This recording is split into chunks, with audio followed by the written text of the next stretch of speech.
اعوذ باللہ من الشیطان الرجیم، بسم اللہ الرحمن الرحیم۔ اب یعنی شیطان تو نکل چکا ہے، اسے قیامت تک کے لیے مہلت مل چکی ہے، اور اب اللہ تعالیٰ نے آدم علیہ السلام کو نصیحت کی ہے اور ان کی بیوی کو سیدہ حوا کو، وَيَا آدَمُ اسْكُنْ أَنْتَ وَزَوْجُكَ الْجَنَّةَ، اور ہم نے آدم سے کہا کہ تم اور تمہاری بیوی اب رہو جنت میں، فَكُلَا مِنْ حَيْثُ شِئْتُمَا، اور جہاں سے جو چاہو تم کھاؤ، یہ جنت اب تمہارے لیے رہنے کی جگہ ہے، وَلَا تَقْرَبَا هَذِهِ الشَّجَرَةَ، لیکن ایک قدغن لگا دی کہ یہ ایک ایسا درخت ہے، اس کے قریب تم نے نہیں جانا۔ مراد یہ کہ اس کو استعمال نہیں کرنا، باقی تم پوری جنت میں سے جو چاہو استعمال کر سکتے ہو۔ لیکن وہی بات جو انسان کی جبلت میں ہے، forbidden fruits are always sweet, منع کیے گئے پھل ہمیشہ میٹھے ہوتے ہیں، یعنی انسان یہ سمجھتا ہے پوری جنت میں سے۔ بیسیکلی یہ حضرت آدم علیہ السلام کی اور ان کی بیوی کی ٹریننگ ہو رہی تھی۔ اللہ نے تو اپنی ڈیسٹنی میں مقرر کر دیا تھا کہ ان کو میں نے زمین پہ اتارنا ہے، اس کے لیے ایک ٹیسٹ رکھا گیا کہ انسان کو حق اور باطل میں تمیز کا مادہ دیا جائے، اس کے باوجود بعض اوقات انسان وقتی طور پر حق سے اناد کرتا ہے اور برائی کا راستہ اختیار کرتا ہے، لیکن اس میں اپروچ یہ ہونی چاہیے کہ جب آپ کو آپ کی غلطی پر مطلع کیا جائے تو آپ رجوع کریں اور فوراً معافی مانگ لیں۔ اسی کا نام آدمیت ہے، آدم۔ اور غلطی کا احساس ہونے کے باوجود، اسے احساس دلانے کے باوجود اپنی غلطی کے اوپر جسٹیفیکیشن دینا، یہ شیطنت ہے، شیطانیت ہے۔ یہی کام شیطان نے کیا تھا جو ہم پچھلی دفعہ کور کر چکے۔ تو یہ ایک پریکٹس تھی کہ اب دیکھ لیں پورے جنت میں ہر پھل کو تم استعمال کر سکتے ہو پوری جنت کے اندر، سوائے ایک درخت کے۔ یعنی جو حلال ہے اس کا دائرہ کار بہت بڑا ہے، حرام کا دائرہ کار بڑا چھوٹا ہے۔ چند چیزیں جو حرام ہیں، باقی سب حلال ہیں۔ سورۃ النساء میں آیا کہ یہ حرمت والے رشتے، آیت نمبر 22 میں 23 میں، باقی کہا کہ اس کے علاوہ دنیا کی ہر عورت تمہارے لیے حلال ہے۔ باقی آپ دیکھ لیں کھانے پینے کی چیزوں میں بھی چند ایک چیزیں جو حرام ہیں، باقی جو چیز نہیں بتائے گی وہ اپنی اصل میں حلال ہے۔ تو یہاں پہ بھی اللہ تعالیٰ نے بیسیکلی یہ پریکٹس کروائی کہ انسان ہمیشہ اس کی طرف مائل ہوتا ہے جس چیز سے اسے منع کیا جاتا ہے۔ یہی ہمارے ماں باپ کے ساتھ بھی ہوا۔ اللہ تعالیٰ نے فرمایا پوری جنت ہے لیکن یہ ایک درخت ہے۔ اب اس درخت کی کوئی تفصیل نہیں آئی کہ یہ کون سا درخت تھا، اور نہ یہ کوئی اتنا اہم ہے کہ وہ درخت کون سا تھا کہ جس کا فروٹ کھانے کی وجہ سے اللہ تعالیٰ نے انہیں جنت سے نکال دیا اور سارے معاملات ہوئے۔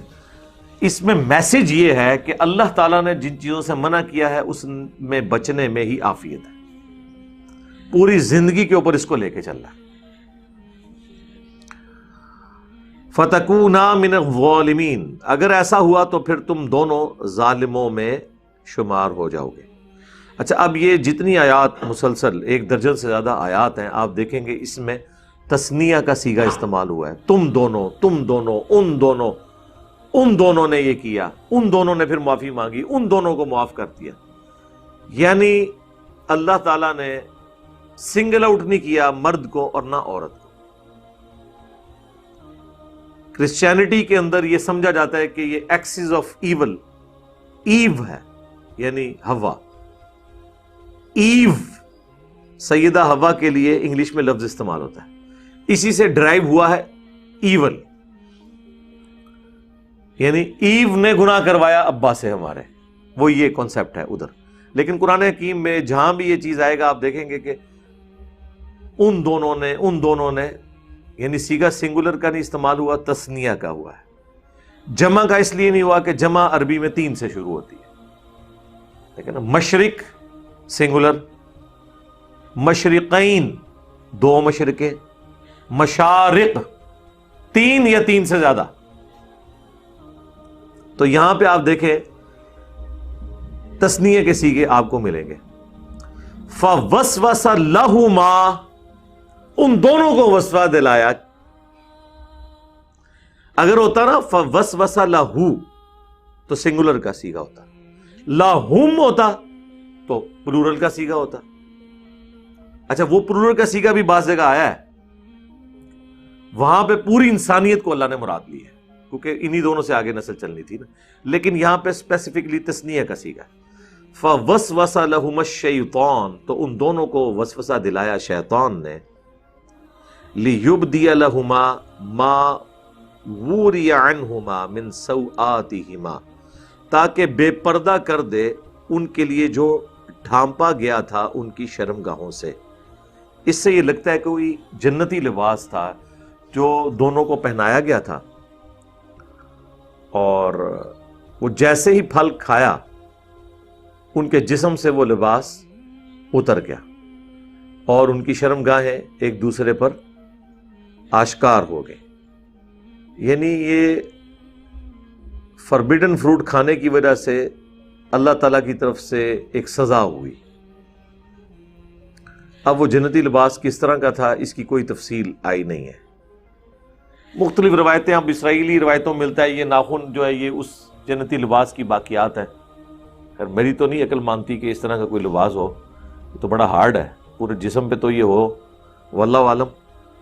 باقی اس میں صرف اتنا ہی ذکر ہے کہ ان کے جسم کے جو جنتی لباس تھا وہ اتار دیا گیا اور شرمگاہیں ان کے لیے ظاہر ہو گئی. اس میں یہ بھی شائبہ ملتا ہے کہ شاید اس سے پہلے سیکس کے حوالے سے کوئی ایجوکیشن نہیں تھی، نہ یہ پتا تھا کہ یہ چھپانے کی جگہ اللہ تعالیٰ نے یہ اس کھانے کی وجہ سے ان کے اندر یہ کمپیٹنسی پیدا ہوگی کہ ان کو اس چیز کی شناخت بھی ہوگی. اور آج بھی آپ دیکھ لیں جو کھاتے پیتے لوگ ہیں نا ان کے اندر یہ اس طرح کی چیزیں زیادہ کودتی ہیں. جس کو 2 وقت کی روٹی کی فکر ہو وہ بیچارہ ان کاموں میں نہیں پڑتا. عیاشی سارے وہ لوگ کرتے ہیں جن کے پیٹ بھرے ہوئے ہوتے ہیں، جتنا کھاتے ہیں اتنی شہوت ان کے اندر کودتی ہے. وقال، اور کہا، کس نے؟ شیطان کی طرف آ رہا ہے کہ شیطان نے جو وسوسہ دلایا تو وہ کون سا وسوسہ تھا؟ ما نہاکما، تم دونوں کو نہیں منع کیا گیا، ربکما، تم دونوں کے رب کی طرف سے، عن ہذہ الشجرہ، اس کھانے سے متعلق کہ تم نے یہ درخت کا کھانا نہیں کھانا، اس کا فروٹ نہیں کھانا، الا، مگر اس لیے، ان تکونا، کہ کہیں ایسا نہ ہو کہ تم دونوں ہو جاؤ ملکین، فرشتے، او تکونا من الخالدین، یا تم ہمیشہ کے لیے زندہ رہنے والے بن جاؤ.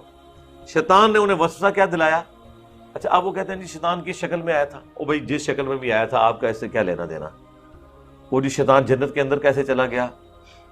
بڑی عجیب و غریب روایتیں مشہور کی ہیں. جی سانپ کی شکل میں تھا، وہ جناب دروازے کے نیچے سے گھس گیا. بھائی اللہ تعالیٰ نے جب اسے قدرت دی تھی وسوسہ دلانے کی تو شیطان کو فزیکلی کہیں جانے کی ضرورت نہیں ہے. شیطان دنیا میں جہاں کہیں بھی بیٹھا ہو اللہ نے اسے یہ طاقت دی ہے کہ وہ کسی کے دل میں بھی وسوسہ ڈال سکتا ہے. یہ اس کو پاور دی ہے اللہ نے آزمائش کے لیے. اصل مقصد یہ کہ آپ نے اس بات کے اوپر توجہ کرنی ہے کہ شیطان انسان کو وسوسہ دلاتا کیسے ہے. اسے لمبی امیدیں دلا دیتا ہے، جینے کی خواہش ہمیشہ کے لیے یہ انسان کے اندر موجود ہے. انسان کی انسٹنکٹ میں ہے کہ وہ مرنا نہیں چاہتا، اور یہ خواہش اللہ تعالیٰ جنت میں اس کی پوری کر دے گا، ہمیشہ کی زندگی اسے مل جائے گی. ایک یہ خواہش ہے، دوسرا خدا بننے کی خواہش ہے انسان کے اندر. اسی لیے انسان نے خدائی کا دعویٰ کیا ہے. یہ خواہش بھی اللہ تعالیٰ پوری کر دے گا اس درجے میں کہ خدا کی جو کوالٹی ہے کن فیکون، کہ جو خواہش کرو وہ تمہیں مل جائے، یہ انسان کو اللہ تعالیٰ دے دے گا. البتہ خالق اور مخلوق کا فرق تو رہے گا، ظاہر ہے. یہ نہیں ہو سکتا کہ خالق اور مخلوق کا فرق ختم ہو جائے. ہماری زندگی مستعار ہے اللہ سے، اللہ کی ذاتی ہے، ہماری ادھار کی ہے. ہم بھی ہمیشہ زندہ رہیں گے لیکن اللہ کے عطا کرنے پر. اللہ کی زندگی اپنی ہے، وہ کسی کا محتاج نہیں ہے. ہماری خواہشات کی تکمیل اللہ کی وجہ سے ہوگی، کن فیکون، یہ اللہ کی عطا سے ہوگا. اللہ کی یہ کوالٹی اپنی ہے، والحی القیوم، وہ زندہ ہے، سب کو تھامنے والا ہے. اسی کے لیے میں نے ایک ٹرم ڈیوائز کی ہے منی گاڈ، اس اعتبار سے کہ اللہ تعالیٰ انسان کی وہ چھپی ہوئی خواہش، اچھا مجھے بتائیں انسان کے اندر جو یہ خواہش ہے یہ رکھی کس نے؟ اللہ نے۔ کریٹر سے بہتر کون سمجھ سکتا ہے؟ الا یعلم من خلق، کیا وہی نہ جانے گا جس نے تمہیں پیدا کیا؟ یہ آتا ہے نا سورۃ الملک میں، اسے پتا ہے اس نے کیا کیا خواہش رکھی ہے۔ سیکس رکھا ہے، اللہ نے حوریں رکھ دی ہیں۔ کھانے کی خواہش رکھی ہے، ہر کھانے کی چیز وہاں پہ موجود ہے۔ انسان کی مرضی چلے، خدائی کا دعویٰ کیوں کیا فرعون نے؟ تاکہ اس کی مرضی چلے، لوگ اس کی بات مانیں، اس کا آرڈر چلے۔ سر فرعون کو تو مصر ملا تھا، بخاری مسلم اٹھائیں، جو سب سے آخر میں جنت میں جائے گا ہزاروں لاکھوں سال کا اپنا عذاب بھگتنے کے بعد، ڈائریکٹ نہیں، صرف ایک کلمے کی برکت سے سب سے آخر میں جو جنت میں جائے گا اسے پلانٹ ارتھ سے 10 گنا بڑی جنت ملے گی۔ پلانٹ ارتھ، یہاں تو لوگ ایک ملک پہ حکومت چاہتے ہیں نا، ایک سٹی پہ حکومت چاہتے ہیں، یا زیادہ پوری دنیا پہ چاہتے ہوں گے نا، وہ بھی دنیا پہ ان کی حکومت نہیں ہوتی ہے، دنیا کے انسانوں پہ ہوتی ہے۔ 2/3 تو سمندر ہے، اس کے اندر مخلوقات ہیں، مخلوقات پہ نہیں ہوتی ہے۔ کسی درخت کو کوئی امریکن صدر حکم دے کہ تو فروٹ اگا سکتا ہے، لیکن سر یہ تو ہر جنتی کو وہاں پہ مل جانا ہے، 10 گنا بڑی جنت۔ یہ جو اتنی گلیکسیز دریافت ہو رہی ہیں یہ سرکار ہمارے لیے ہیں، یہ ہمارے باپ کی میراث ہے، انشاءاللہ ہمیں ملنے والی ہیں انشاءاللہ تعالی۔ تو وہاں پہ انسان کا حکم چلے گا، موت نہیں آئے گی، حکم چلے گا، ہمیشہ کی زندگی مل جائے گی، اور کیا چاہیے؟ سب کچھ مل گیا۔ بخاری مسلم دونوں میں آتا ہے کہ جنتی جب جنت میں جائیں گے تو اللہ تعالیٰ کی طرف سے ندا دی جائے گی، مسلم میں تو ذرا تفصیل کے ساتھ ہے، تمہیں مبارک ہو، آج کے بعد کبھی موت نہیں آئے گی، ہمیشہ زندہ رہو گے، آج کے بعد بوڑھے نہیں ہوگے، ہمیشہ جوان رہو گے، آج کے بعد کوئی بیماری تمہیں نہیں آئے گی، ہمیشہ خوشحال رہو گے، اور چوتھی چیز، اب اللہ تم سے ناراض کبھی نہیں ہوگا۔ یار یہ سب سے بڑی تلوار ہے جو ایک انسان کے اوپر لٹک رہی ہے، پوری زندگی بولین الجبرا ہے، 0 1 0 1 0 1۔ میں نے یہ ادھر 1 کر دینا ہے کیونکہ اس پہ اللہ کی رضامندی ہے اور ناراضگی نہیں ہے، یہاں میں نے 0 کر دینا ہے کیونکہ یہ اللہ نے منع کیا ہے۔ یہ جو ٹینشن کی زندگی ہے جو صحیح مسلم میں آئے کہ مؤمن کے لیے دنیا قید خانہ ہے اور کافر کے لیے جنت ہے۔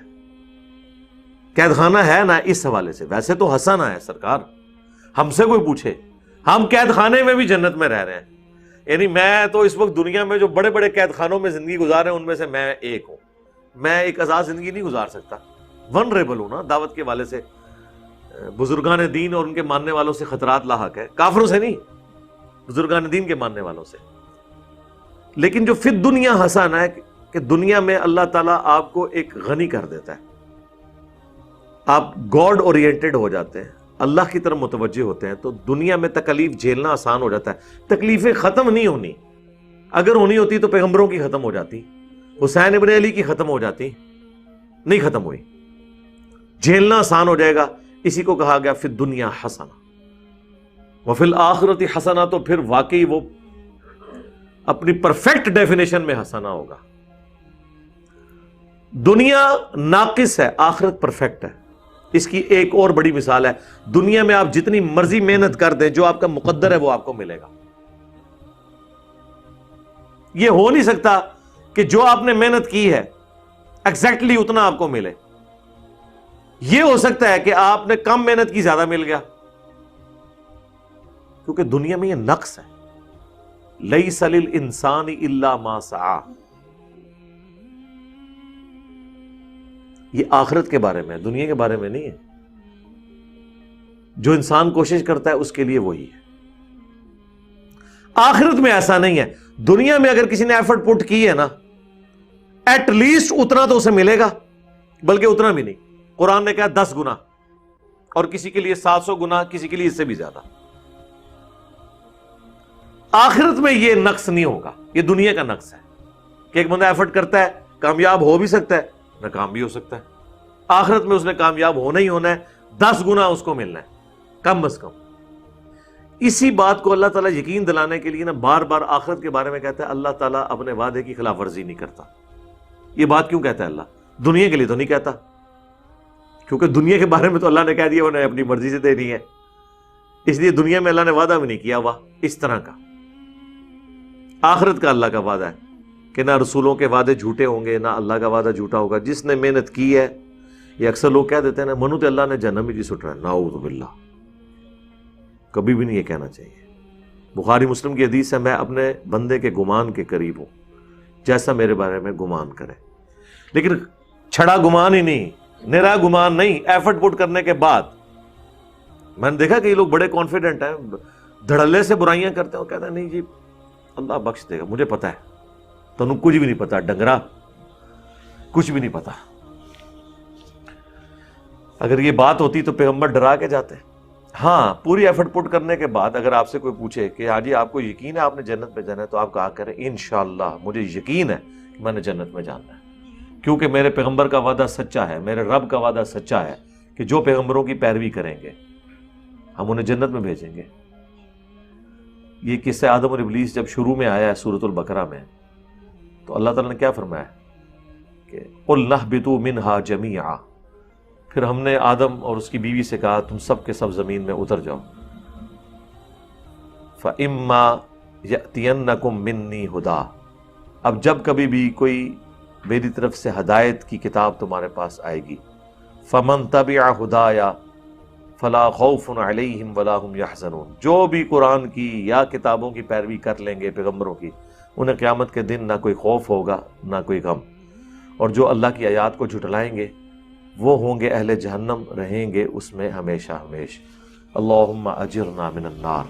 اللہم انا نسألک جنت الفردوس مع النبیین والصدیقین والشہداء والصالحین آمین. تو وہاں پہ دیکھ لیں اللہ نے وعدہ کر دیا ہے آخرت میں کوئی نقصان نہیں. اس لیے آپ دیکھیں جگہ جگہ قرآن میں یہ بھی آتا ہے ہم کسی کے عمل کرنے والے کے عمل میں کمی بھی نہیں کریں گے، اس کو کوئی نقصان بھی نہیں ہوگا.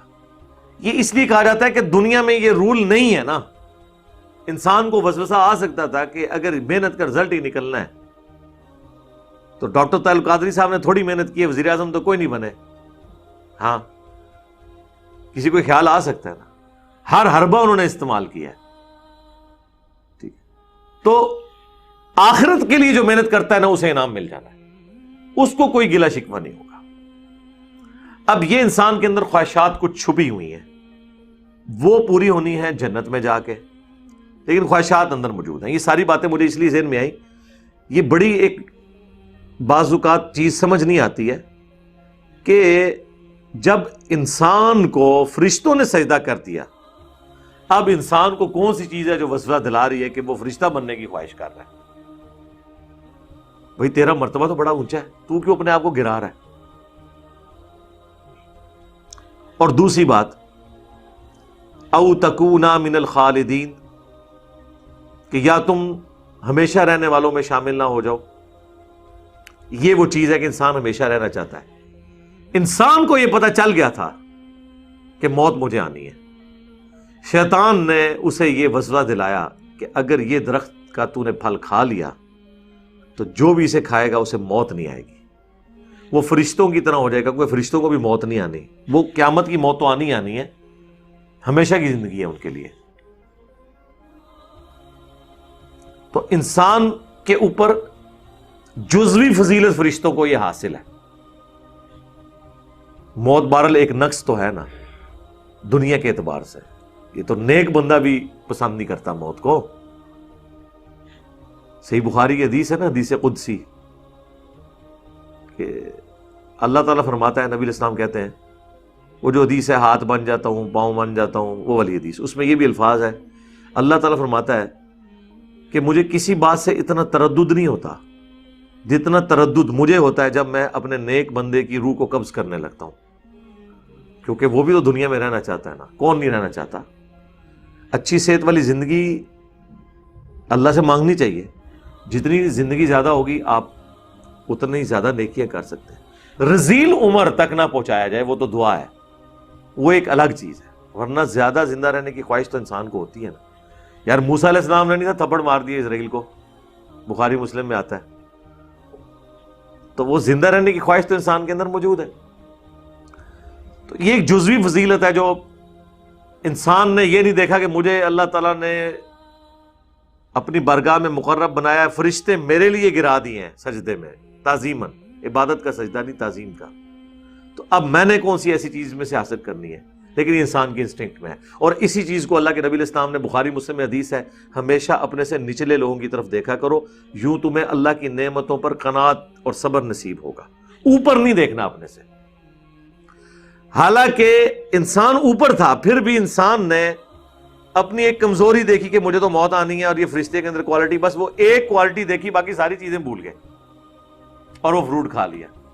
یہاں بھی آج تک لوگ کہہ رہے ہیں جی وہ آب حیات ہوتا ہے کوئی، وہ حضرت خضر نے پی لیا ہوا ہے، اور تہاڈا خضر کدوں نہ مار دیتا ہے، میں وہ خضر ہے ہی کوئی نہیں سی، میرے ہاتھوں مریا تہاڈا خضر. ٹھیک ہے نا، میں نے تو کتنے دلائل رکھے ہیں یار خدا کے لیے، خضر کو آپ نے مروا دیا میرے ہاتھوں. کیونکہ قرآن میں ہے سورہ آل عمران میں کہ جب میرا وہ پیغمبر آ جائے تو اے نبیو تم سب نے اس کی مدد کرنی ہے اور اس کا ساتھ دینا ہے. ٹھیک ہے، اور اگر تم اس وعدے سے پھرے تو اللہ تعالیٰ نے کہا کہ تم بھی فاسقوں میں شمار ہو جاؤ گے، تم ایک دوسرے پہ گواہ ہو جاؤ، میں بھی تم پہ گواہ ہوتا ہوں. تو آپ مجھے بتائیں کہ غزوہ بدر میں صحابہ اکرام مہاجرین اور انصار تو پروانہ وار حضور پہ اپنی جان نثار کر رہے تھے، خضر اس ٹائم کتنے سی؟ ہاں اے منو دسیا جائے، حضرت طلحہ کا ہاتھ زخمی ہو گیا احد کے اندر تیر روکتے ہوئے، خضر کتنے سی؟ ٹھیک ہے، ایسے ہاتھ ٹوٹ نہ جان جو دعویٰ کرن اور اللہ کے نبی کے دفاع کے لیے نہ پہنچے، اگر ایگزسٹ کرتے ہو، وہ ہے ہی نہیں تھے. یہ سب جعلی کہانیاں تھی. یہ خضر جو ان کو ملتا ہے وہ شیطان ہے. اس کی نشانی یہ ہے کہ جب آپ کے پاس آئے آپ نے پڑھنا لا حول ولا قوت الا باللہ. ٹھیک ہے، اگر آپ کو یہ یاد نہیں ہے تو آپ نے کہتے ہیں نہ میں بابی، نہ میں بابی، میں ہوں مسلم علمی کتابی، پھر بھی نٹ جائے گا انشاءاللہ. یہ پریکٹیکلی ہوا ہے نا جی. وہ آپ پتہ یہ شاہ دولے کی چوئی ہے نا، پکڑ لے نا کسی کو، آج کل تو وہ واردات بھی کر رہی، شاہ جی نے کام بھی پا چھڑے ساڑھے. تو یہ شاہ دولے کی جو چوئی ہیں نا، یہ بھیک مانگتی ہیں اور پھر آپ کو پکڑ لیتے ہیں، وہ چھوڑتے نہیں اس وقت تک جب تک کہ آپ وہ بھیک دے نہ دیں. تو میرے سسر مجھے بتانے لگے، بلکہ تو کافی عرصہ پہلے انہوں نے مجھے یہ بات بتائی کہ وہ میرے دروازے پہ آ کے وہ کھڑا ہو گیا، اٹھ ہی نہیں تھا رہا نا، بیلنے دے دروازہ کھٹائے، کہتے میں نے باہر نکل کے میں وابی ہاں، بھاگ گیا. ٹھیک ہے، وابی کہنے بھاگ گیا، اللہ تو نہ میں وابی نہ میں بابی کیتے ہی نہیں سی. تو وہ یعنی اتنی عقل شاہ دولے کی چوئیوں کو بھی ہے کہ جو توحید کے ماننے والے ہیں وہ ہمارے ڈرامہ بازی میں نہیں آئیں گے. مولویوں کو نہیں عقل، شاہ دولے دی چوئیاں نو جنی عقل ہے نا انہی بھی نہیں تانوں آیا کر، انی انہوں بھی سمجھ ہے کہ اے بابیاں دے مننے والے نہیں کہ میرے کو ڈر جا.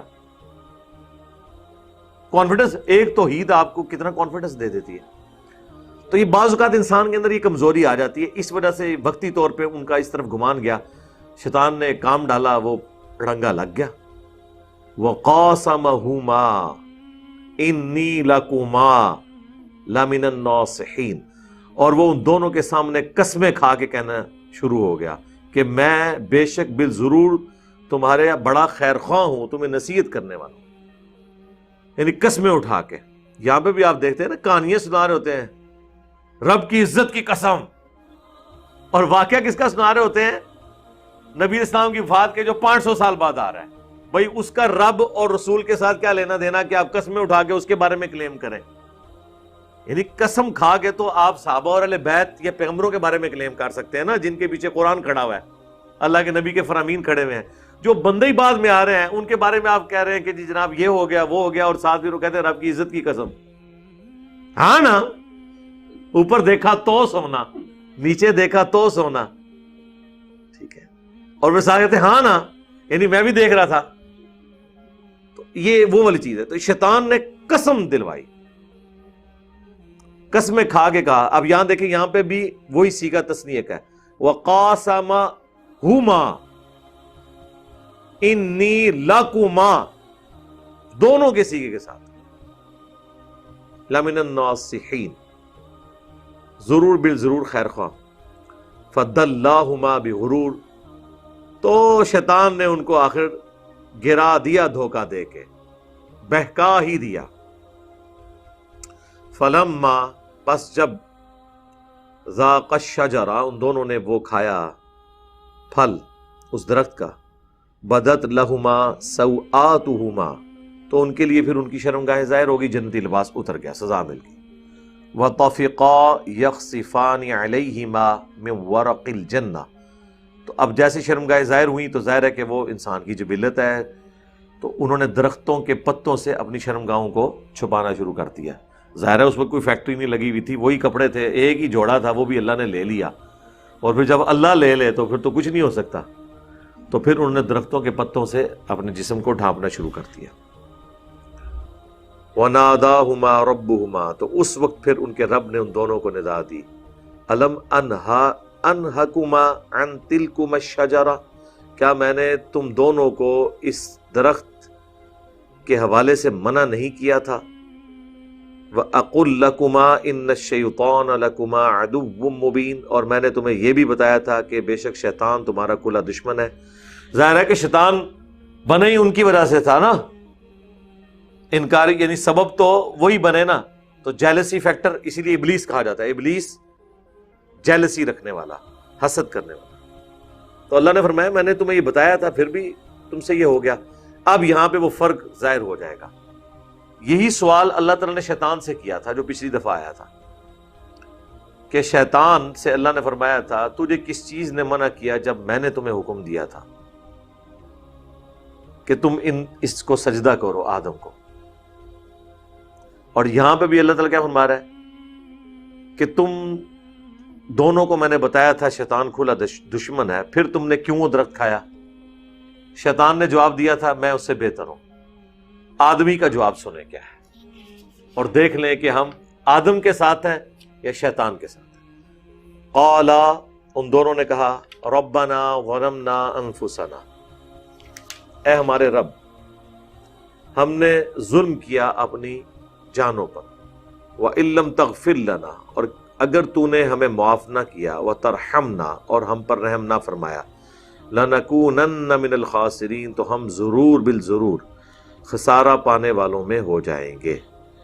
آدم علیہ السلام نے نہ صرف ان کی بیوی نے غلطی مان لی، بلکہ اللہ کی طرف استغفار کیا، رحم کی اپیل کی، اور اللہ تعالیٰ نے ان کی توبہ قبول کر لی۔ یہاں الفاظ نہیں موجود، لیکن سورۃ البقرہ میں باقی جگہ آتا ہے کہ اللہ تعالیٰ نے ان کی توبہ قبول کر لی، ظاہر امپلائڈ ہے، اور پھر ان کو اگلا ٹاسک دیے کہ ٹھیک ہے وہ تو ہو گیا، اس سے آگے چلو۔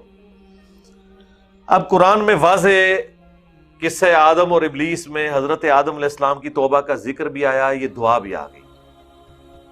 اس دعا کے ہوتے ہوئے فضائل اعمال کے اندر جو کچھ لکھا ہوا ہے المستدرک للحاکم کے حوالے سے، جو بریلوی اور دیوبندی دونوں بیان کرتے ہیں، اور بڑی ہوشیاری کے ساتھ فضائل اعمال والے بابا جی نے عربی میں نیچے لکھا ہوا ہے کہ یہ حدیث ضعیف ہے، لیکن وہ عربی میں لکھا ہوا ہے،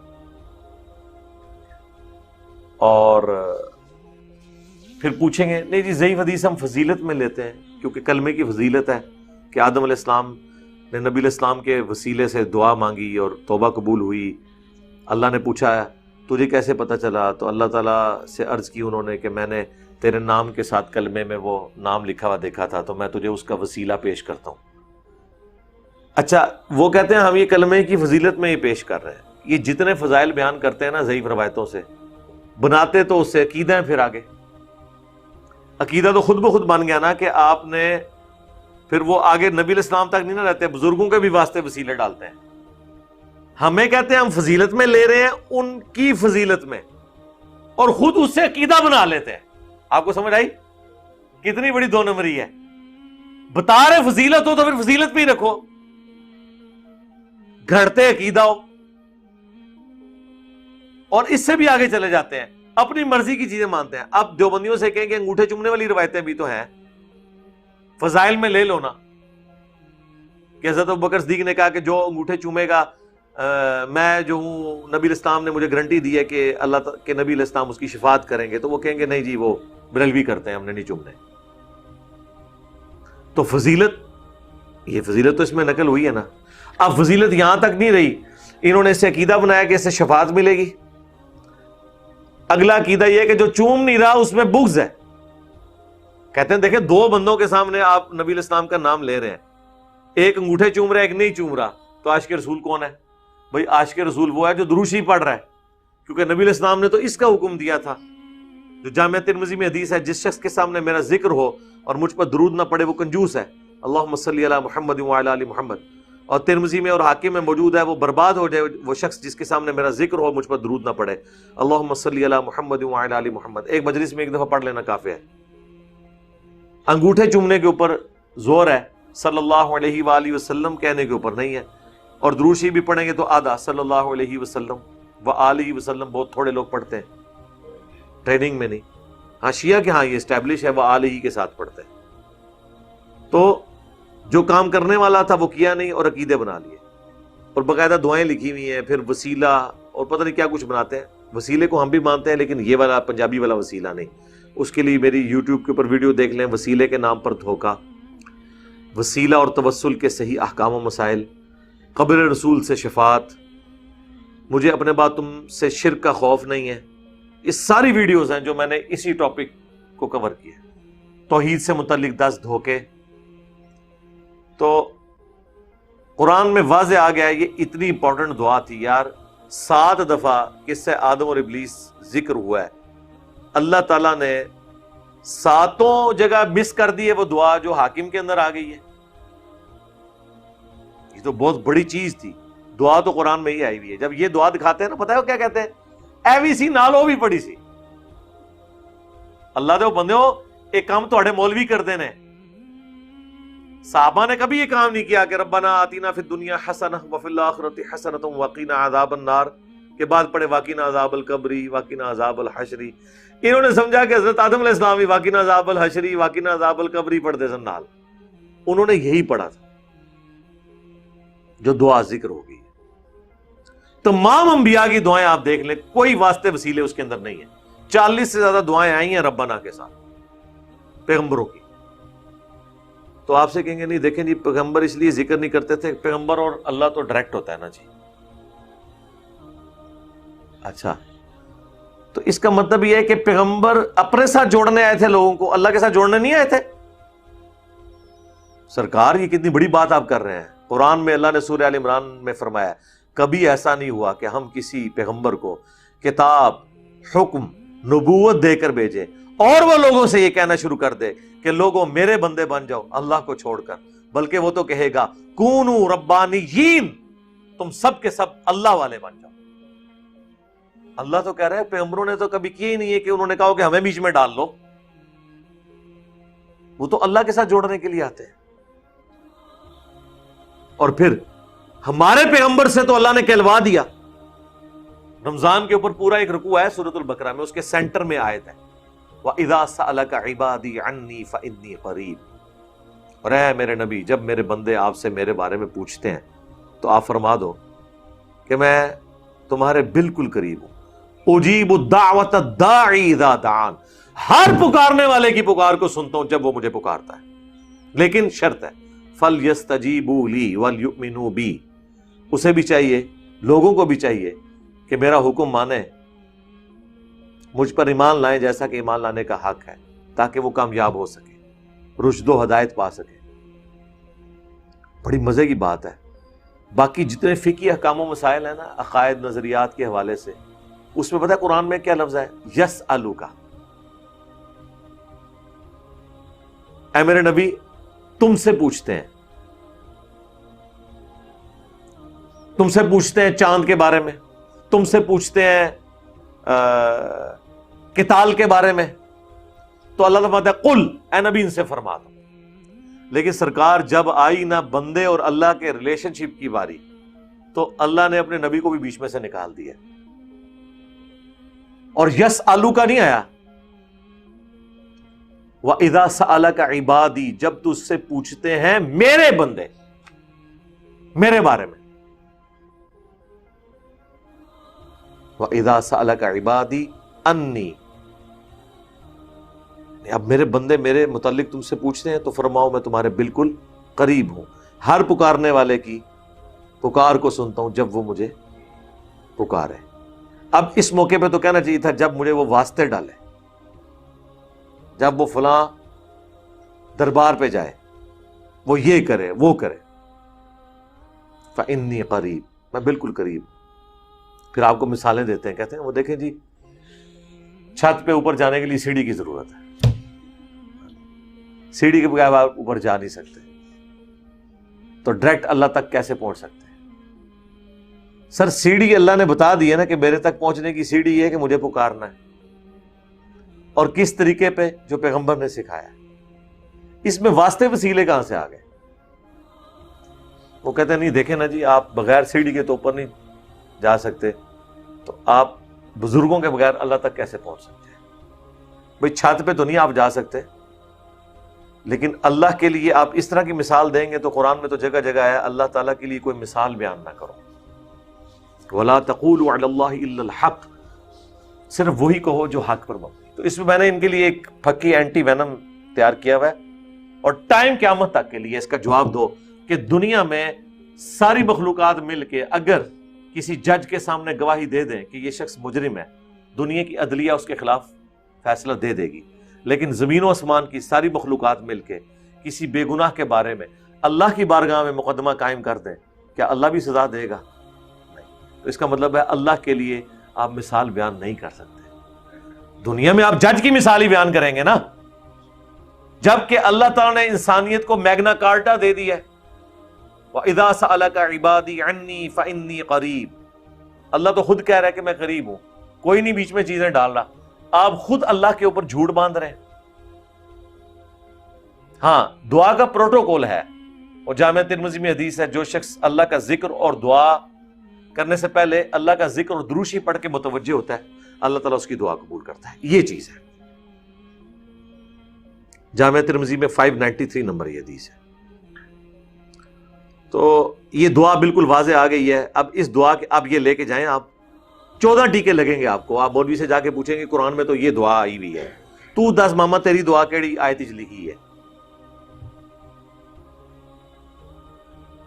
تو آپ کے اوپر گستاخی کے فتوے لگائے گا۔